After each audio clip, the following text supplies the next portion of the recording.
கோவையில் இந்து முன்னணி பிரமுகர் இறுதி ஊர்வலத்தை அடுத்து அங்கு நடந்த வன்முறை சம்பவங்கள் தற்போது கட்டுக்குள் கொண்டுவரப்பட்டன.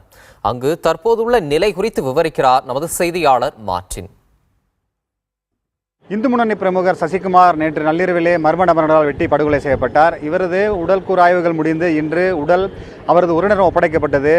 சசிகுமாரின் உடலை ஊர்வலமாக எடுத்துக்கொண்டு அவரது அமைப்பைச் சேர்ந்தவர்கள் இங்கே துடிலூர் சாலையில் இன்று பேரணியாக வந்தார்கள். அப்பொழுது ஒரு இரு தரப்பினரே ஏற்பட்ட சிறிய மோதல் காரணமாக கல்வீச்சு சம்பவங்கள் நடைபெற்றன. இதில் கிட்டத்தட்ட 4க்கும் மேற்பட்ட கடைகள் அடித்து நொறுக்கப்பட்டதாகவும் ஒரு சில கடைகளுக்கு தீ வைக்கப்பட்டுள்ளதாகவும் தெரிகிறது. காவல்துறைக்கு சொந்தமான ரோந்து வாகனம் ஒன்றும் ஒரு ஜீப் ஒன்றும் தீக்கிரையானது. இதே போல 20க்கும் மேற்பட்ட இருசக்கர வாகனங்கள் அடித்து நொறுக்கப்பட்டிருக்கின்றன. இந்த பகுதியில் உடனடியாக சம்பவ இடத்திற்கு வந்த தீயணைப்புத்துறையினர் தீயை அணைத்து நிலைமையை கட்டுக்குள் கொண்டு வந்தார்கள். அதேபோல காவல்துறையை பொறுத்த வரைக்குமே இந்த பகுதியிலே உடனடியாக லேசான தடியடி நடத்தி அந்த கூட்டத்தை கலைத்தார்கள். இதிலே 20க்கும் மேற்பட்டவர்கள் படுகாயம் அடைந்ததாகவும் கூறப்பட்டுள்ளது. இதற்கிடையே இந்த பகுதியில் இருக்கக்கூடிய போக்குவரத்து முற்றிலுமாக நிறுத்தப்பட்டிருக்கிறது.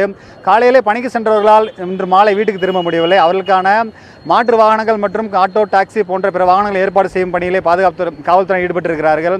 அதே நேரத்தில் நிலைமை கட்டுக்குள் கொண்டு வரப்பட்டிருப்பதாகவும் இந்த சசிகுமாரை கொலை செய்த கொலையாளிகள் விரைவில் கைது செய்யப்படுவார்கள் என்றும் காவல்துறை வட்டாரங்கள் தெரிவிக்கின்றன. புதிய தலைமுறைக்காக ஒளிப்பதிவாளர் தீபனுடன் ஜே மார்டின்.